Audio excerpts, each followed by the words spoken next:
Hi, my name is Sarah, and I make videos about sewing and styling a handmade wardrobe. Today, I'm going to share with you a few things that I've been working on, both things that I've finished and things that are in progress. I will put chapters in this video so you can skip to the parts that you're interested in, and let's just get started. So the first project I have to share with you is what I'm fondly referring to as my Molly Weasley sweater. It has granny squares at the bottom, and then it has some stockinette with garter stitch colorful stripes. And then I made this wide set-in sleeve out of the white and then added these really fun colorful garter stitch cuffs, which are different colors on each side. The yarn that I used is Knit Picks Shine Sport.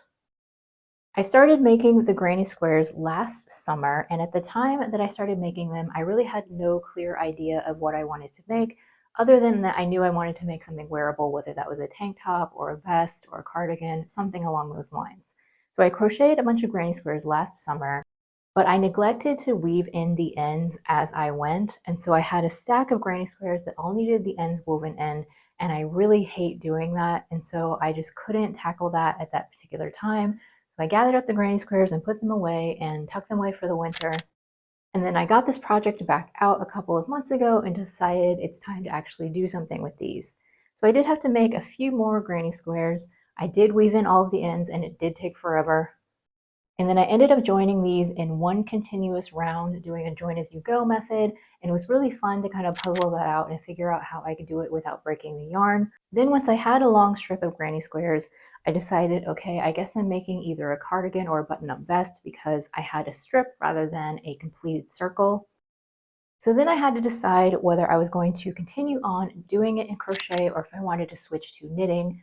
Now, cotton does hurt my hands a little bit to work with it, and I find that crocheting hurts my wrist. So I decided to switch to knitting just because I thought it would be a little bit easier on my hands, and also because I just prefer the look of a knitted fabric to a crocheted one generally. So I picked up stitches around the panel and just decided to start knitting in stockinette. And then I threw in these colorful garter stripes just to add a little bit of texture and more color. Now, because I knit the body independent of the sleeves, there was no way for me to continue the stripe pattern onto the sleeves because I did a set-in sleeve and this has a rounded cap. So I went ahead and just kept the sleeves plain, and then I did want to add these really fun contrasting cuffs. I used to have a sweater many years ago that was color work and it had different colored bands on each sleeve, and I just absolutely loved the look of that. My husband did not like it. Every time I wore that sweater, he always made fun of me and said it looked like I had run out of yarn and had to substitute a different color. But I really loved it because to me, a touch like this is just really unique and no one else is going to have this exact style of sweater. So it just added a little bit of whimsy and fun, in my opinion, and I got to take advantage of these different colors and use up all of the different colors that I had available to me. So I'm really, really glad I added this touch. I absolutely love it. For the button band, I actually had to do this twice because I did a simple garter stitch band, and I always do this, like I don't know why, but I end up putting too many buttonholes up the front. So I did that the first time, had to rip it out and re-knit it so that there is a proper number of buttonholes so that it just has this nice shallow V-neck finish. If you're not an experienced knitter or crocheter, I do not recommend making a sweater this way. I really did just kind of fly by the seat of my pants and I made decisions along the way as I went. And it's usually better to have all of that figured out before you start because you never know when something's going to go wrong. But in the end, I'm really happy with how this all came together, except for one detail. So when it came time to wash and block the sweater, I did it by hand and I did use Synthropol, which is supposed to help prevent dye from settling in on your fabric. However, in this case, it didn't work. I meant to throw in some color catchers as well, but I forgot to do that step. I don't know if that would have helped or not, but the dye did bleed onto the white parts, which is very, very frustrating. I'm not sure how well it's going to show up on camera, but hopefully you can see how the dye has bled onto the white, both on the sleeves and then also on the colorful stripe part. And it is very frustrating. I'm kind of hoping that maybe the dye is not permanently settled into the fibers. So maybe the next time that I wash it, if I use color catchers, it might come out. I really don't know if that's true or not. But fortunately, the nice thing about this is that even though the dye has bled onto it, I think that it's busy enough that you don't necessarily notice unless you're really looking closely. Because this is a cotton modal blend, it's kind of heavy, and so I don't know that I'm going to wear this when it's super, super hot. But I do think that it's a really nice spring and fall weight cardigan, and I think I'll probably be able to layer it in the winter as well. I did leave these sleeves a little bit loose so that it would be easier to layer over something like a long sleeve t-shirt. And I just absolutely love the way that this looks. I think that it is so fun and so pretty, and it just makes me happy to look at it. And it's definitely quirky and something that no one else in the world has. So that's my Molly Weasley sweater. I had so much fun making it. And now let's move on to some of my works in progress. So my current sewing work in progress is this white linen downtown jacket in the roomy fit. The pattern is from Pattern Emporium. This had been part of my spring and summer plans list, and I really want to finish up this jacket relatively quickly because I'm going to be traveling in a couple of weeks and I would like to be able to take this with me. I cut out a size 8 in this jacket and I graded up to a size 10 around the mid back to account for my broad back, and I'm doing the most cropped length. I also shortened the sleeves by 2 inches. That might still be a little bit too long for me, but I'm thinking because the sleeve has a cuff, I can always roll up the cuffs if it is too long. This linen is the fabric that I purchased from Fabric Wholesale Direct that I showed in my fabric haul a few weeks ago. And the version that I chose was to do the yoked back with the pleat. These little green markings here are where the pockets will go. And so far, this seems to be going pretty smoothly. I haven't run into any hiccups so far. And I'm super excited to keep working on this, and hopefully in the next few days I will have a finished jacket that I can take with me on my vacation. My next work in progress is a new knitting project. I had wanted to make a striped sweater that looks similar to a Quince sweater that I'm going to put in a picture of. I could have just purchased the Quince sweater. It's made out of cotton, but the thing about buying commercial sweaters for me is that the sleeves are always way too long, and it's just more fun for me to make it myself, and then I can get a good custom fit. So the yarn that I am using is the Ella Ray, I think it's called the Eco Organic Cotton. I'll put it down in the description box. I'm using 2 different colors. And for the pattern, I'm using the Knitter's Handy Book of Sweater Patterns. I might be saying that name wrong, that seems wrong. I'll put it down in the description box. But it is one of my most used knitting pattern books because it has different styles of sweaters and numbers for different gauges and different sizes. It's in a table format and it's really easy to follow.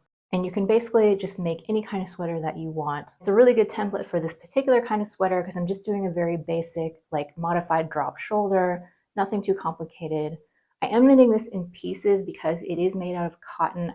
I feel like I'm going to need to seam it in order to preserve the structure because cotton tends to sag and get bigger and baggy. So the seams will help add structure and help the sweater keep its shape. I used size 2 needles for the ribbing down here, and then when I picked up stitches for the body, I switched to a size 4. The gauge on this is about 6 stitches per inch. So this is the back. It's going pretty smoothly so far. I basically just knit a plain back and forth strip until it gets to be about 11 inches long. So I have a little ways to go on this, and I'm really enjoying it. It's very soothing to work on in the evenings when I just need a break from everything else. I don't really have to think too much about this, and it's just a lot of fun. So the last finished project I have to share with you today is this Style Arc Hope dress. And don't worry, we are going to talk about this. But I wanted to make a second version of the Hope dress because I love my first one so much. This is an example of a dress that I would say that's not really meant to be something that's super flattering or makes me look my best. This is really all about the comfort. It's a very loose dress. The fabric is a cotton sateen. It's lightweight. It is the perfect style of dress to wear on a really hot day when you just don't want any fabric touching your body. This fabric was sponsored to me by Minerva in exchange for writing about it on their website. I chose this really, really beautiful, vibrant blue color, and I absolutely love that it's a solid because I feel like it's going to be a little bit more versatile than some of the other dresses that I own. I even think that it can look really nice with my new cardigan over it, although it hasn't been cool enough to warrant that so far. Now the version of the dress this time that I made is from the extension pack, and it's the version that has the tie neck front, and originally I had made the pleated sleeve. I knew that making the pleated sleeve was going to be a risk, and there was a good chance that I was not going to like it.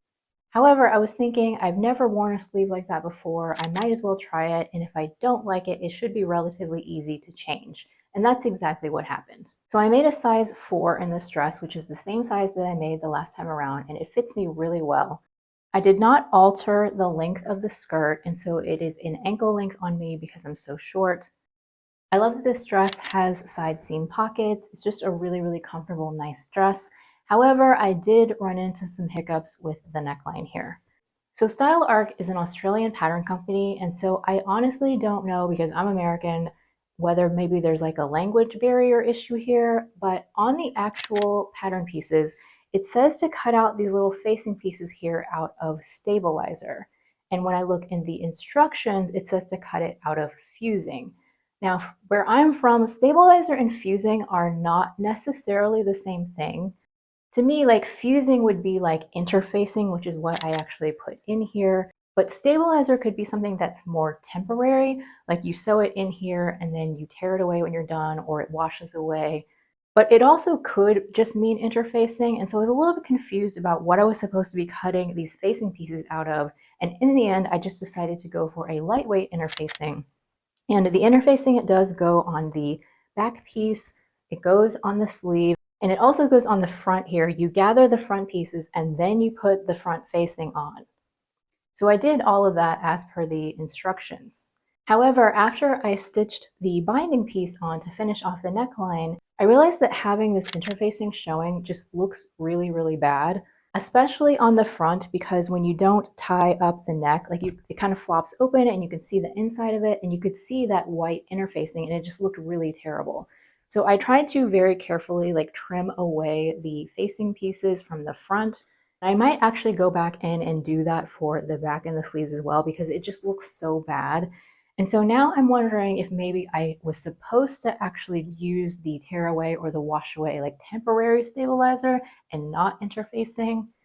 Please let me know if you've made this dress, whether that's what I was supposed to do, because I just can't imagine that this is supposed to be like this, because it just looks so bad.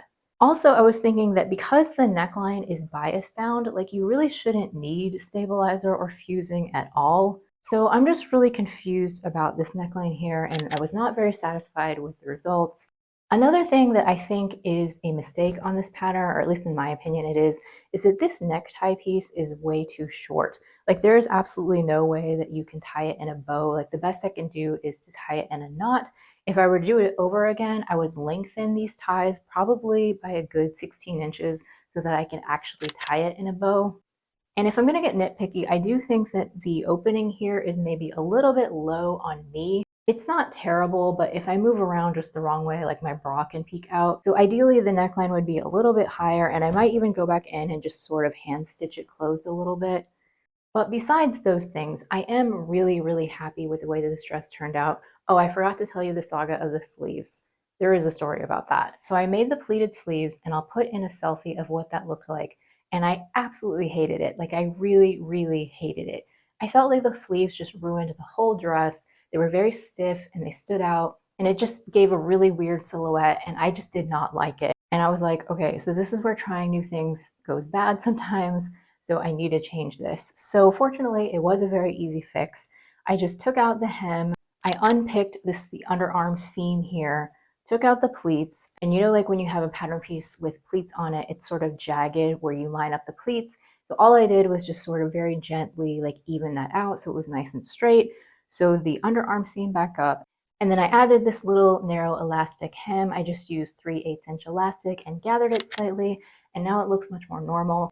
If I could go back in time, I would just use the regular Hope sleeve, which is what I used on my first version.